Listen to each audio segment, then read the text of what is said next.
Greetings. You're listening to Guiding Stars Evolutionary Astrology Radio. This is Kristin Fontana. And Rose Marcus. Welcome back, y'all. We've got a big month ahead, August 2025 transits that Rose and I are here to share insights for you. But Rose, you wanted to start this show with something.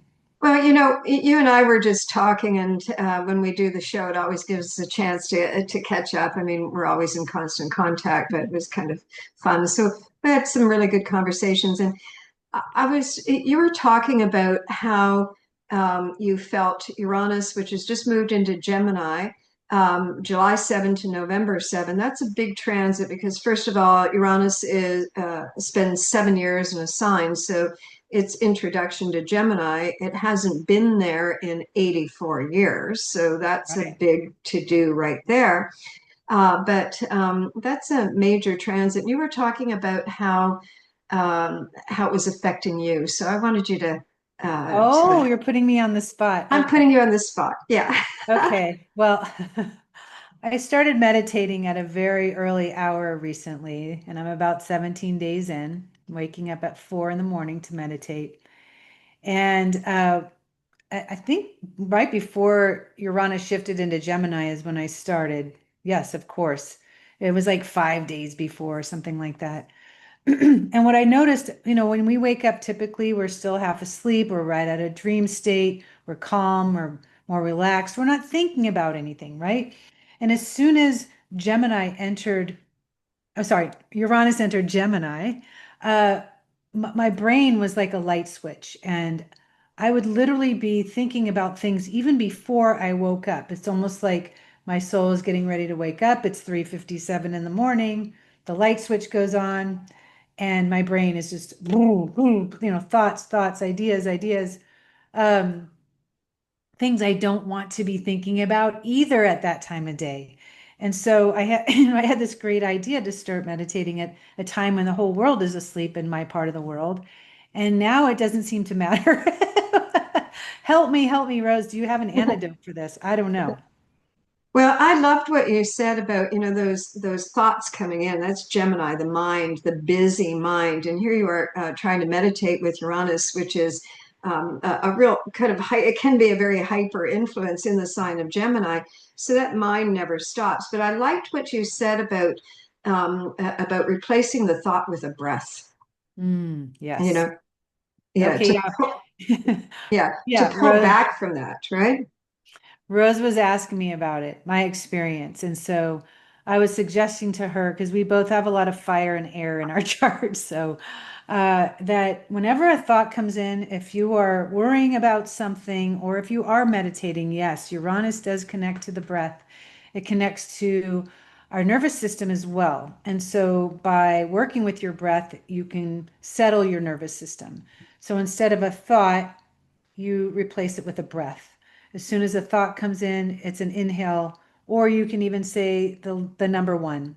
Jeffrey Wolf Green used to talk about meditation in this way to keep it Mhm. really simple, Virgo simple. Mars is in Virgo now, everybody. So we need to keep life more simple. And meditation doesn't need to be, you don't need mantras and mala beads. Just to keep it simple is best, truly, at least for people that have enough going on in their brains like we do, right, Rose? Yeah, And yeah. so, yeah, that really was helpful. That is helpful. Two things are helpful if you are a meditator. And I did choose to start this meditation practice because 4 to 5 is really a time when not only everybody's asleep, but the veil does feel thinner. It feels like you're moving in and out of, earth reality and another dimension because you're really right out of sleep at that point in time. So Mhm. as you hear a thought come in or your mind gets active and you say inhale, and then you say exhale, and then replace it even with one while you inhale and two when you exhale. That's a really wonderful way to work with this Uranus and Gemini transit because the Uranus is the higher octave of Mercury, which is the lower octave is Mercury. Gemini is ruled by Mercury. And we want to get to our higher octave selves, right? We want to live in a more conscious way and in a more awakened way. That is all Uranus. And so interesting how how Uranus being in Gemini will allow you to work with the short circuits in your consciousness where the mind takes over and outsmart it with your breath. Yeah. And, you know, this idea as well, too, of this activation piece is watching a video and that this woman was talking about the divine feminine. And I just loved the way she described this. And I've been using this for counseling with clients as well, too. Because that stress level that Uranus constantly does, and the Mercury is like, what is it? What is it? Was it? You know, and it's just with the divine feminine, it's like take a breath, take a step back with a breath, right? That's the, you know, bring it in, just bring it in that, and this creates the receptivity to download without the stress factor in that, you know, just relinquish a little bit. And then it all shifts because Gemini is really an instantaneous archetype. So you can have that download, or you can kind of solve your own mystery by that step back rather than pushing. You know, if the pushing isn't working, take a step back. That's so good. Yeah. Also, taking a step back, you are expanding, right? You're expanding your view, so it becomes this Jupiterian thing as well. Like it is receptive to be open as you step back, but it's also expansive. As you are receptive, you can expand your inner space in that way. I love that. That's a wonderful visual, especially now with Mars and Virgo. And since Mercury rules Virgo too, and it just Uranus just entered into Gemini, ruled by Mercury too. Wow, that is quite appearing right now. We've also come through a Mars Venus square the past week. Oh, it's hard. Yeah. And Venus has been squaring the nodal axis the past week. So by the time you're listening to this show, Venus will have moved beyond, it already has moved beyond the square to Mars. Venus has moved beyond, well, moved beyond the exact square to the nodes, but they're still there. They're still being activated. There's still adjustments that need to be made for us all in our relationships, in our meditations, in our thoughts. I mean, I think it's an opportunity for all of us just to work on the things that we want to improve. I just this quote I just came across: "The fight with yourself is never a fair fight." I love that. If you're fighting with yourself about, whether it's your exercise regime or the meditation or about not getting all your work done on time or whatever else, the pressure that you're putting on yourself, it's never going to be a fair fight. That's such a Virgo quote, is it not? Mars and Virgo right now. So give yourself some grace, everybody, and know that we're on the other side of, oof, these have been, Mhm. I Yeah. think, challenging transits. Challenging transits. And, you know, Mercury is the ruling planet of our south node as well, the transiting south node. So Mercury activity is punched up, you know, the communication track, the ideas, and so forth. And so Mars being in the sign of Virgo, you know, is again, there's a lot of intensity dial up. And of course, we're in Mercury retrograde as well, too, in the sign of Leo, which is a time to take a regroup on, on how, on your subjective creativity, you know, like, what are you creating here? You know, how is, you know, what are you actualizing? And is that in keeping with what you truly want at this point in time, right? You know, just before we go on though, I was going to say about, you know, the multidimensional ways that Gemini shows up, and I had a whole different thing that I was observing around me as of late, and you know, Gemini is about messaging, right? It's about messaging. And Uranus and Aquarius, when we get messages through this, you know, Jeffrey talked about this, you know, it's getting these one-offs, you know, these messages that come in on an infrequent level, which is planet Uranus, right? It's infrequent. You get a hit there and you get a hit there. And When it starts to come in faster, that's an indication of getting information that is more current. If it's irregular, it's kind of giving you some insight into a long range viewpoint, or something that's coming a little bit later down the road. But when it's coming in this way of frequency, rapid frequency, then it's all around you. And that's what I've been noticing. The messages that are coming into me Mm. environmentally I'm hearing the same thing from a lot of people. And Oh, what that's doing for me in particular, with whatever it is that I'm working my way through, is I'm getting the affirmations, that the plan that I have, I'm getting the confirmation because I'm hearing it from here, and I'm hearing it from here, and I'm hearing it from here and here. Various other stories of other people in their lives, just casual things, So I just wanted to put that out there for everyone to pay attention. If you're looking for a message, um, what is being reflected to you in the environment, and how many times do you see that message repeated? Then that may be a clue for you. It may be a message for you. I was kind of the messaging that I was getting was like buoyant all over the place, and I like that buzz. It was good. yeah, that's a good word too, buzz for Uranus. Buzz, yeah, It's a good buzz. yeah, And it can be rapid fire too when it comes in. yeah. That's Uranus as well. I love that. That's wonderful.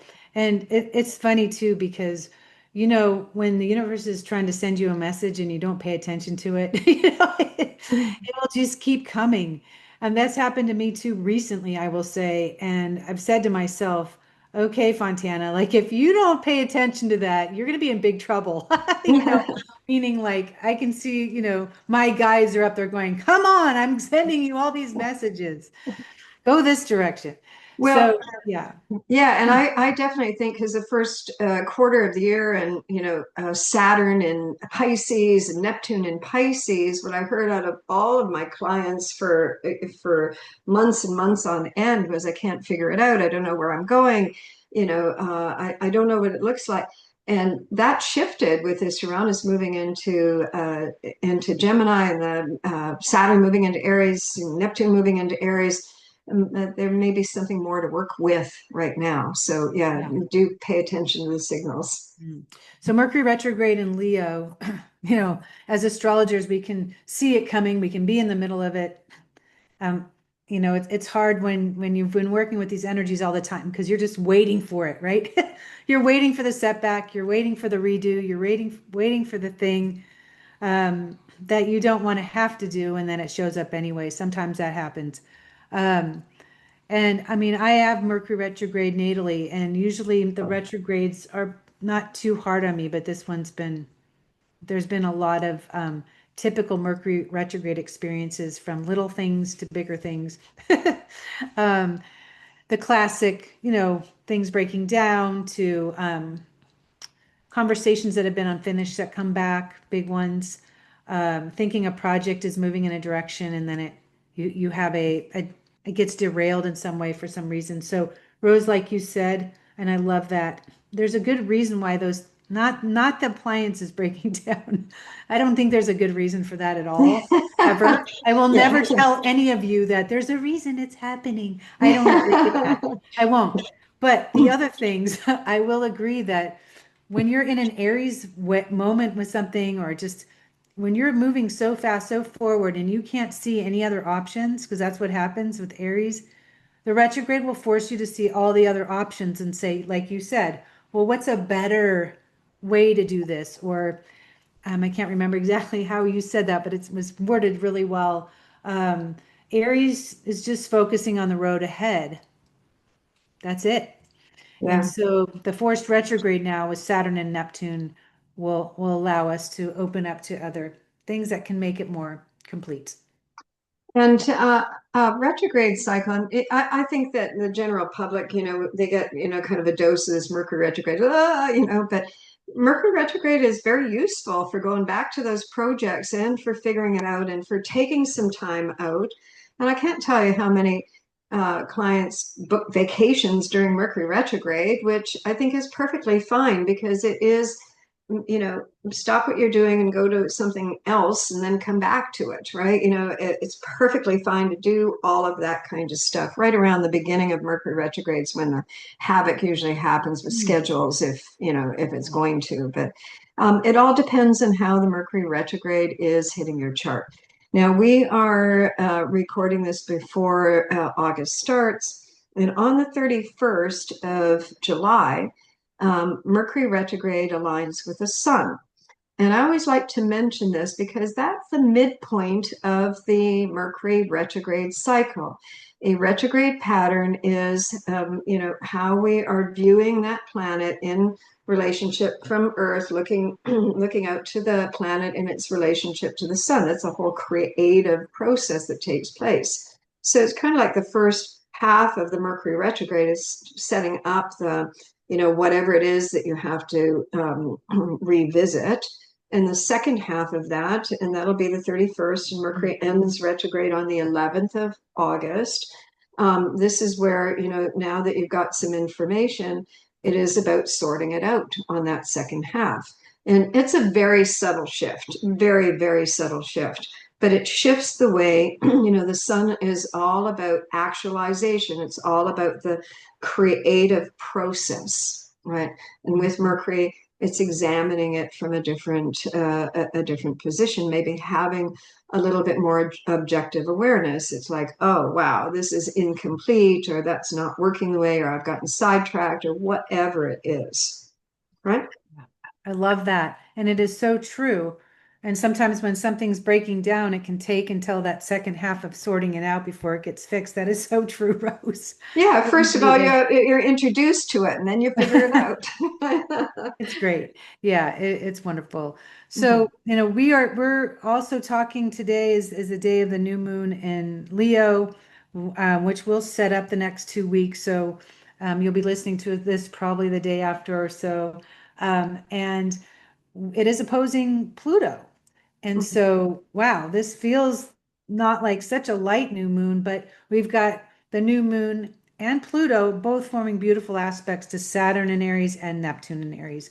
And I always feel these lunar points, new moon, full moon, are setting up the next 2 weeks until we, Mhm. we will talk about the full moon. Any thoughts about this on the,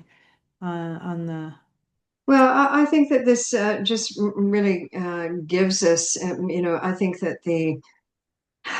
you know, the drive to accomplish, and it requires too that you recognize yourself. Hmm, You know, what's at the right. core? What's at the root there, right? Really um, to figure yourself out a little bit better. I think, Yeah. and I think Pluto, that's yeah. It's a well, Pluto thing. Yeah, it's a soul thing. yeah, yeah, right at the soul.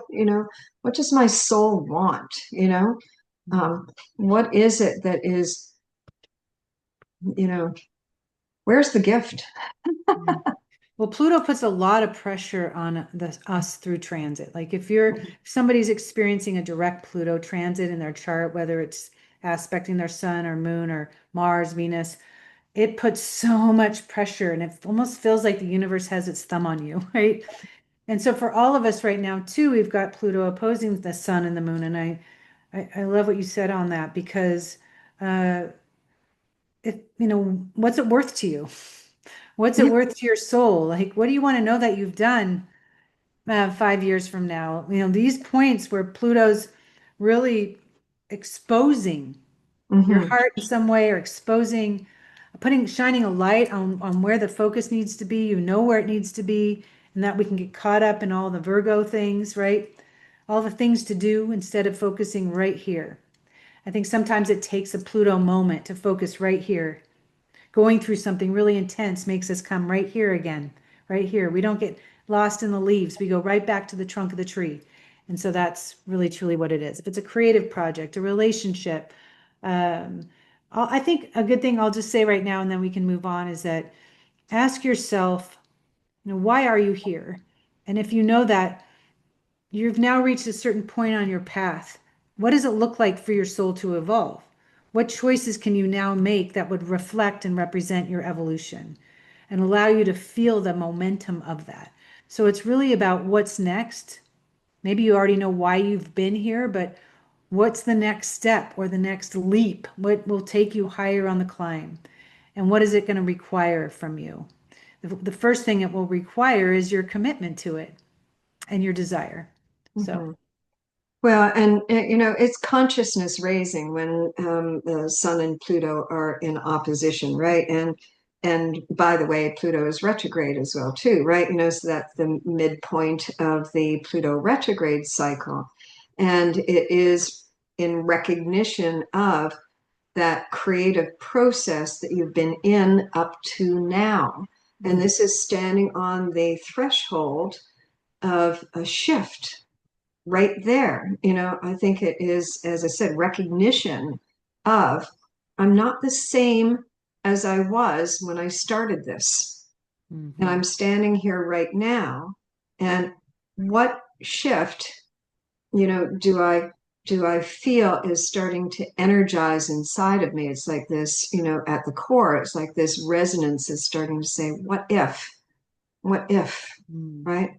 And completely correct about that, being really committed to it, getting a real good handle, you know, a fix on it. That's what the Sun Pluto opposition is meant to do, getting a better fix on that creative process that has already mutated, it has already shifted, and it's for mm. you to become more aware of it.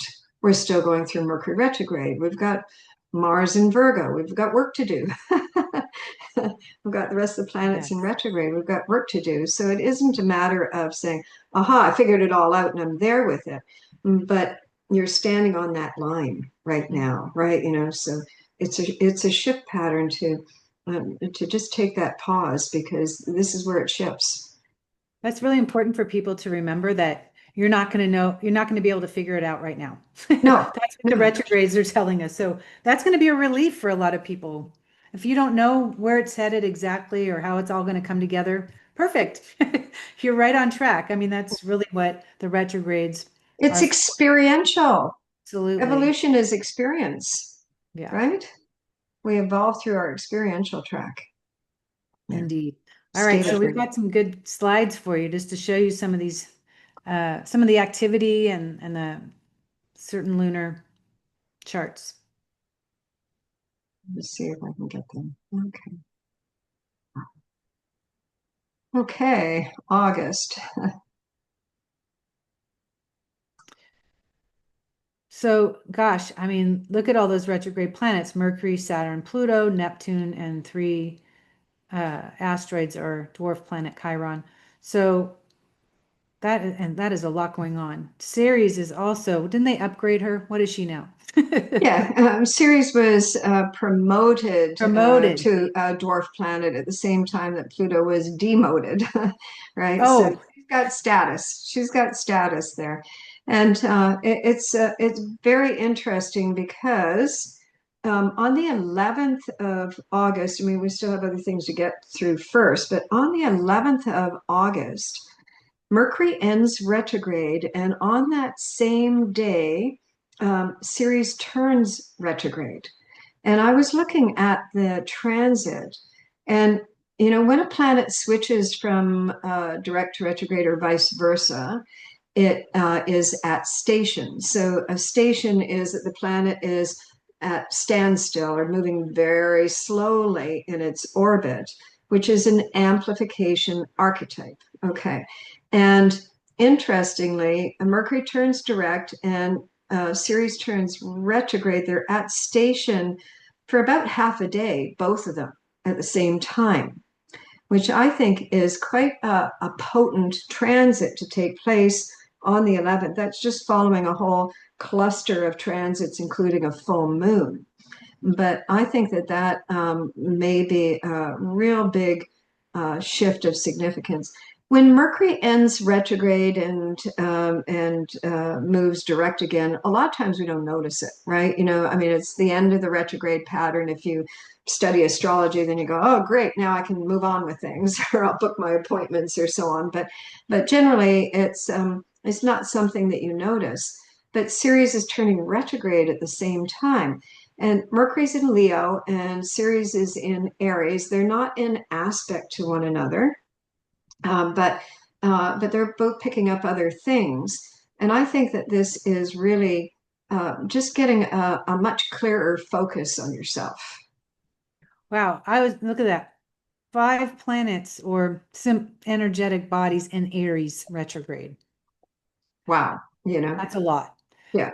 And so I remember working on this slide thinking, wow, there's so many things that are starting that are now.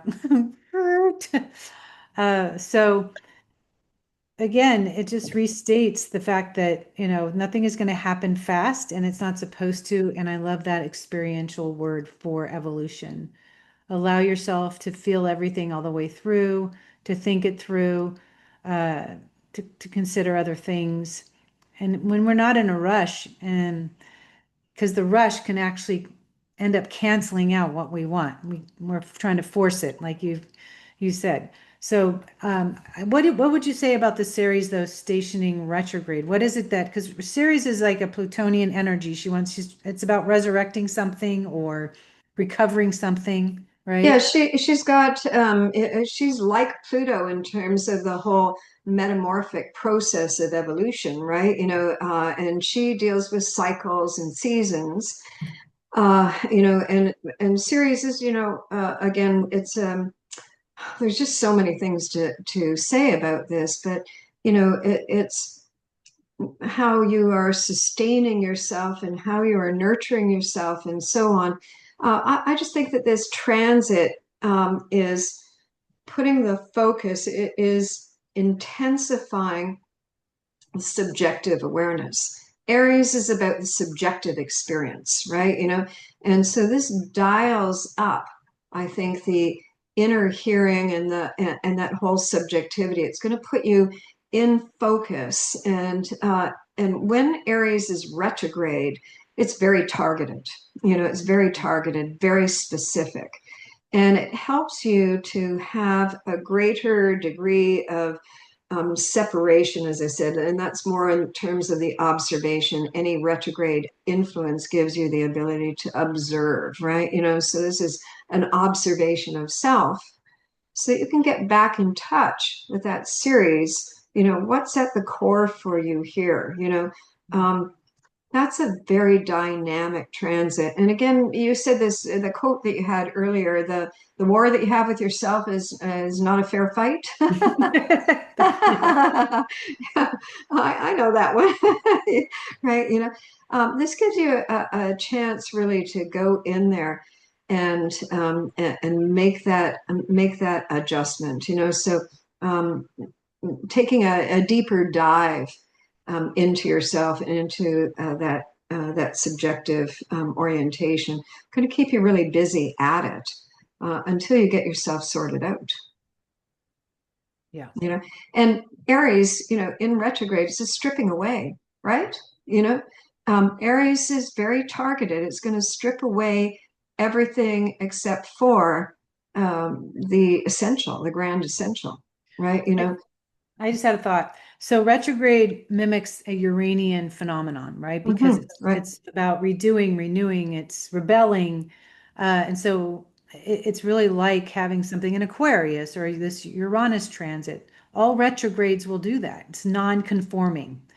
Anything but the way things have been. You'll get restless. There's another RE word. Restless if you're or bored. I can't do that anymore. Something has to change. It's that kind of experience. So you become the best thing to do with the energies too is to become a watcher of your life. Or if a friend comes to you with a problem or an idea or a thought, they're telling you about it and you have opinion and you want to help them, but you can do that for yourself. Be a friend to yourself right now and be a watcher of your life and ask what needs to be changed on the stage of your life in that scene. What needs to be adjusted, what needs to go, what needs to be replaced. There's another RE word. There's so much shape shifting going on right now. So be a Yeah. friend to yourself, be a watcher of your life, And it is a time to make sweeping change if necessary. And Ceres is one of her roles is she's an advocate, right? Yeah. This advocate for yourself, right? And Yeah. I just think that Ceres and Aries, it really shifts how you're doing battle, and how you're doing battle with yourself is the one to take a look at first before anything else, right? Mhm. Yeah. Advocating for yourself. Mhm. I have a funny thought. So if Ceres was promoted and Pluto is demoted, that means the male and female archetypes are Yeah. equal Right, on Pluto. exactly. That's a reclaiming of the feminine as her status of equality, right? So yeah. Well, let's move on to our next slide. Full moon in Aquarius, August 9. And we should talk a little bit before that. On the 6th of August, Mars will move into Libra, right? Mm-hmm. Yeah, and Mars will be 2 months in Libra. I haven't got it in my head right now how long that goes on till. But that's quite a shift from the 2 months that we've had with Mars in Virgo to Mars in Libra. And again, that shifts from the Mercury influence to the Venus influence, Libra being ruled by planet Venus. And so the focus in on relationship dynamics, right? Yeah. Yeah. I love this full moon chart because we have a grand trine right on the way in. Mars, the planet of action and desire. It does enter the sign of relationships, but you have more courage to ask for what you need or to have more balance in your life to make sure those things are happening. It's forming a grand trine with Pluto and Uranus for all of us. Uranus rules Aquarius, which is where Pluto is transiting right now. So it gives it extra juice. I mean, this thing is charged up and it Right is, out the gate, oh right my out the gosh, gate, and where then, yeah, I mean, then they've got the top of there's a kite pattern here, if you can see with Saturn and Neptune at the top of the kite. So we've got the grand trine with the kite, and Uranus is providing the wind. So, whew, off to the races fast. Yeah, so if you have, planetary positions early in air or fire, this is going to be very dynamic for you. Mm-hmm. So we've got from like the 6th to about the 11th of August. It is on the 8th that we have the exact opposition of Mars opposing Saturn and opposing Neptune Mars,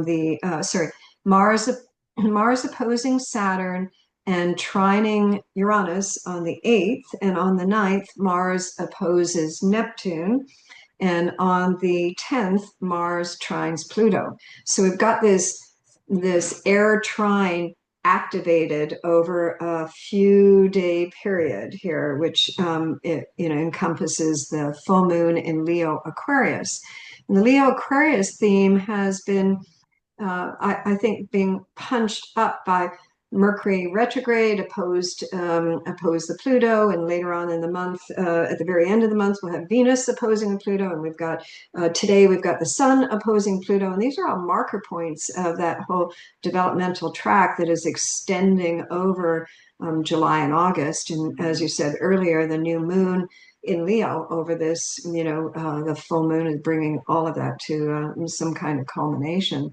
So a kite formation, I mean, that's really a grand trine in air produces the ease, the flow and so on. And then you put an opposition in there and it punches it up. So it gives it more energy, more juice to get someplace. So I think that this is really quite a dynamic transit. Mercury is still nicely trying to that Saturn Neptune as well too. Yeah, and forming a sextile with planet Uranus as well. So things can really instantaneously. Instantaneous is a good word for this That's a full great moon, right? word. Yeah. Yep. One thing that I remember too, I mean, I was just listening to you and looking at this chart and thinking, wow, look at that opposition, Mars is Saturn. So anything you're holding on to in the past, it's like holding onto the side of the pool, you're going to be dragged out to the deep end. But you're going to be given all sorts, a whole new experience, and you'll think, why? What took me so long to get out on the deep end here? What took me so long to jump out into the ocean and swim with the dolphins? Yeah, it's going to be sort of forced if you don't let go of something that you need to. But you will benefit immensely when you do. It could be very liberating. And what I see here with these aspects, and this is something Jeffrey used to teach about in terms of when you have planets that are really powerfully aligned, but then there's stress in other places, it represents a channel for release of the intense transit, right? So if there's something that's just stretching you, pulling you like taffy. I mean, you're just but there's another supportive energy. You want to redirect your thoughts, your will, your focus, and the way forward, right? Not the resistance. And so that's like, essentially catching the wave instead of trying to fight it. But there are channels for release even within the stressful transits, and that's how you understand it. Oh, that's really excellent, and that idea of how many times have you really struggled with something, and the relief that happens when you let go of it, and then you recognize that everything sorted itself out okay anyway, or even better than you could have imagined. It is very interesting. Look at all the retrogrades at the top of this chart, right? And we've got the personal planets, Mars and Venus in direct motion. And by the 11th, when that date that Mercury turns direct and Ceres goes retrograde, Venus and Jupiter are conjunct as well too in the sign of Cancer, which has to do with again all of the getting to someplace good with a self-care and Yeah. security, feeling secure, right? And nourishing it, or stoking it. I'll say, I yeah. heard this great quote just today from Matt Cook. He's an Instagram influencer. Uh, and he said it was something like letting go make when you let go, you become very magnetic. Or letting go makes you very magnetic. I don't have the exact words here, but I thought, wow, that is so true, because you're fighting, fighting, fighting, right? And when we fight, we just close down, close down, close down. But when we let go, we open, and then it allows us to increase our magnetism by letting go. And it's so intuitive. We don't think that that's going to happen. We're trying to control an outcome. But by letting go, then you're allowing universal forces to step in, your energy is freed up, and then you just become like an attraction magnet. It's true. And And this, that's what I just said earlier about stepping back, yes. right? Yeah. As stepping back, you pull everything in instead of push it away, right? Mhm. When you're too aggressive, this is what Aries finds, you're too aggressive, push everybody away, but Yes. pull back, you invite in. Hmm. Love Cool. that. Yeah. Mercury stations direct, that's the date. I don't think we have a chart for it, but just watch this date for, well, that's kind of the tail end of this Mars moving into Libra on the 6th, and just like off to the races for, the week that follows, really for the weekend and into the start of the following weeks. Okay, I Yeah. found the quote. I wanted to say it. Your ability to let go, your ability to let go when you cannot see the outcome. This is so perfect for what we've been talking about. Your ability to let go when you cannot see the outcome is what makes you magnetic. Oh, cool. Isn't that so good? All Yeah. right, that's a wonderful message today. Yeah. So none of us can see the outcome right now because we can't all see the future. We're doing our best here, though, right, Rose? We're doing our best, right? Yeah. Yeah. To see the future with our crystal. Okay, this is a transit I've been had my eyeball on this for a long time because I'm a Sag, I can't help myself. Anytime Jupiter's conjunct something like Venus, I'm going to be focusing on it because they're the two most benevolent planets we have. So what happens, and we do need to pay attention to what sign they're in, right? It will energize and exaggerate and infuse you with more of whatever it is you're energizing or whatever it is in your life. This is a fantastic transit if you're involved in any um, home remodels or real estate endeavors, or Cancer represents real estate in the home. You're trying to work on things within the home or improve them. I love this. This is going to have a lot to do with where Jupiter's transiting in your chart. Hmm. Um, it could be wonderful for travel. If you're traveling to see family or traveling to another land, an international travel trip that you've got planned, but it can really open your heart and open your emotional body. It can be a very auspicious transit. You can attract things into your life that you didn't, that just organically show up. It can feel very serendipitous, very synchronistic, but your emotion and your energy have to be in the right place for it to happen, right? You've got to give up the stuff that is clouding your aura and your space and your hard drive. You got to remove it to create space for, there you go again, where you step back and create space, like you said. And I know it's just a little window, but it's a sweet spot, and I had to Yeah. make a slide for it. What do you think about it? Well, I just think that that's such a big transit because of the Mercury direct and the Ceres retrograde, and it's really about getting a feel for it, right? And the emotional response, and it's a really empathic archetype as well too. So being able to feel your way around the relationship dynamics, right? So Mars has just gone into Libra. What do you need? What do they need? And so forth. And of course, Cancer has everything to do with your emotional body, with your home, with your family, with everything to do with how you nurture and nourish yourself and others, right?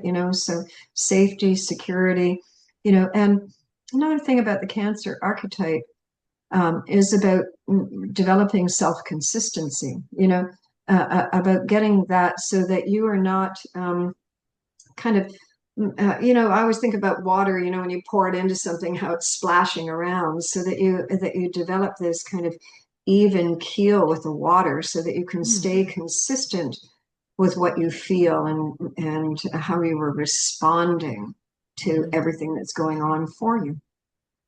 I love that. Yeah. Sounds so good. Yeah.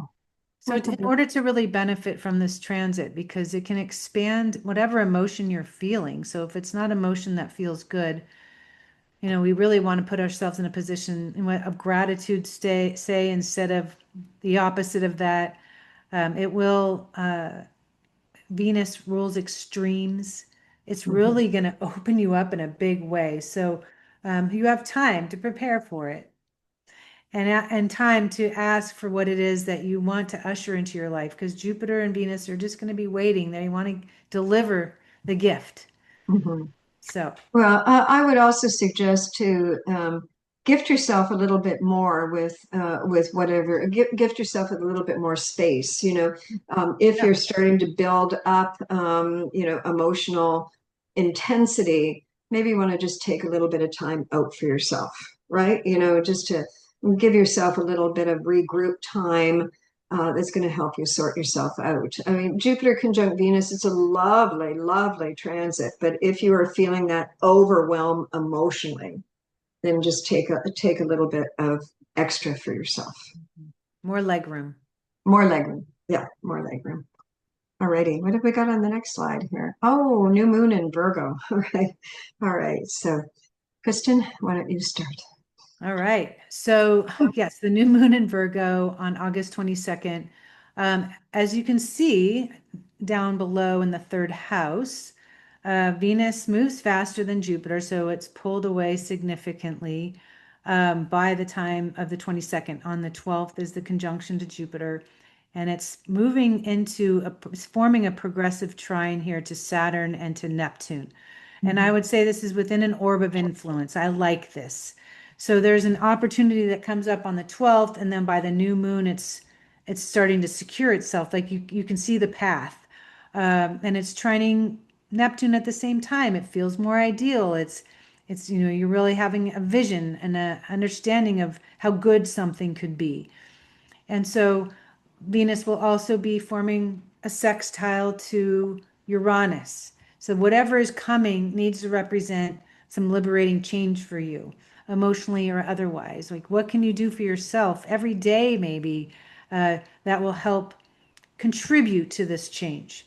So I like that new moon, because new moon in Virgo is about, it's about our health, it's about our habits, it's about how we think and organize our life.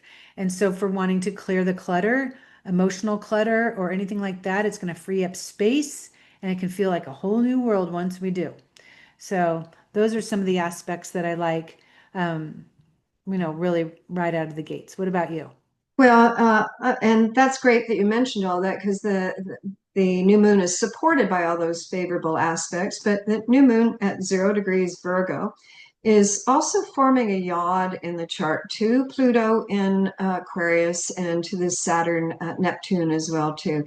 And a yod is an archetype of adjustment. You know, the sun moon is in an angle to Pluto that's calling for an adjustment, and an angle to the Saturn and Neptune that's calling for an adjustment as well too. So these transits with the Jupiter, everything you just mentioned, may be providing insight, but the new moon in Virgo still has some working out to do, right? Yeah. You know, so you may not be there yet, but you may be recognizing, and you know where that sun moon blend is.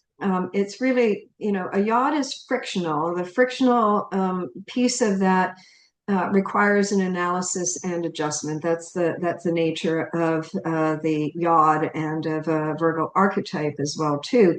And what this is about is it is really listening in a with more finesse. You know, what is it that I am observing? What is it that I'm, you know, to allow that, rather than the subjectivity that we've been talking about with some of the retrograde planets, right? You know, when you observe that, then that's going to lead you into an analysis. Virgo is always about eliminating that which no longer serves, right? You know, so, all right, so I was attached here, or I was planning on taking this forward here, but what is it that I could relinquish? What is it that I could surrender? What is it that I could let go of, that is going to make some room to call forth in a better way to heal this, to make an improvement where necessary. And of course, you know, that's the Virgo, the Pisces end of thing: relinquish, surrender, transcend, which is the synthesis point of the odd for those who are students of astrology there. Yeah, that is that's a doozy. So I mean, that's intense. That's that finger. That's that, really the full on focus, and wherever you might be undermining yourself, that's preventing you from having the success that you want. We tend to do that. We tend to be our own worst enemy at times. So it'll show you where you can adjust that, fix that, give yourself some grace. And, I love this analogy too of putting a kink in the hose when you're trying to water the garden. That's to me what this looks like. You've got to be able to release the hose and to get the water out, for whatever it is that you're working on. And if it is a habit change that needs to happen for your health, boy, that will really show up too.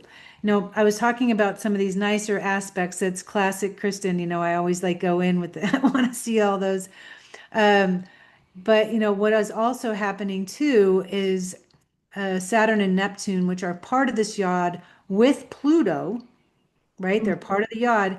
Pluto's trining Uranus and sextiling Neptune and Saturn. So here's another example with Uranus, the ruler of Pluto and Aquarius, as a release point, as something where you can channel the energy into something new. It's like outsmarting something, and trying a new door, trying a new entry point, whatever it might be. So you do have the astrological support to secure a new groove, to make to open a new door, to have a new experience. It doesn't have to be the same old experience, and it probably won't be. And you know, the new moon, I think, you know, in the odd formation, that sun moon, wherever you say I can't, That's a false statement. You probably can. Calls for an adjustment, right? Calls for Yeah. an adjustment. Also with this new moon, notice the position of Jupiter at 16 degrees Cancer, squaring Ceres. This is a moving forward as well, too, in terms of that Jupiter figuring out, where you feel more, where you could place yourself to feel more secure, what would nurture you better, and so forth, right? Again, the Jupiter position is in a lovely trine to that North Node, for example, right? Uh, and then coming up after the new moon, um, that's the 22nd here. On the 23rd, that Jupiter square Ceres.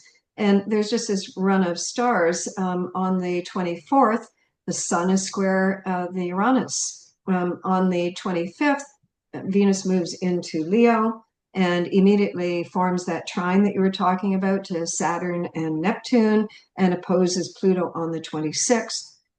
So we've got that again, another run taking place. So the month of August, from about the 6th to about the 12th, somewhere about the 12th, actually gave it to about the 14th of being a high point of the month of action.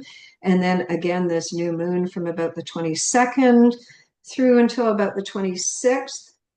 These are the kind of the action peaks of the month when the stars are really activated and giving you an opportunity to move yourself along and move circumstances and relationships along, communication, conversations, and so on. Also a time when kids are getting back to school and going to college and all the things. So that Shift that of Virgo, season. Yeah. yeah, a lot of resistance, I'm sure there's going to be initially. But there's still so much Leo that just follows us into the end of August. We have Mercury still in Leo until the beginning, what is it, September 1st. Venus in Leo will spill into September. I love those two planets for starting that one thing new that you may be feeling resistance toward if it's school for some of you. But yeah, I mean, it's a beautiful way to transition into the sign of Virgo and the things that we do need to work on. So whatever's a labor of love or finding the love in what you are laboring over and doing is important. Uh, I found this quote about it's in one of my favorite books here by Shalon Harkin, the prophetess, and she says, "Love is the true evolutionary force in this universe. The only thing we desire enough to grow beyond ourself." Is that Terrific. not Leo Virgo right there? One more time. Yeah, one more time, Take two. please. Take two. Again, from the prophetess. Love is the true evolutionary force in this universe. The only thing we desire enough to grow beyond ourselves. Brilliant. So. I absolutely love your quotes. Oh, well, I love them too. They help me and they help me feel something that I want to feel. And so words are powerful vibration changers too with Uranus and Gemini right now, right? Words just like that can change an emotion, change your vibration. So keep love at the center of everything you do, everybody. And I hope the sun is shining in your world and in your world, Rose. And yours too, Kristin. Yes, thank you. We'll be back next month. And until then, namaste, everybody.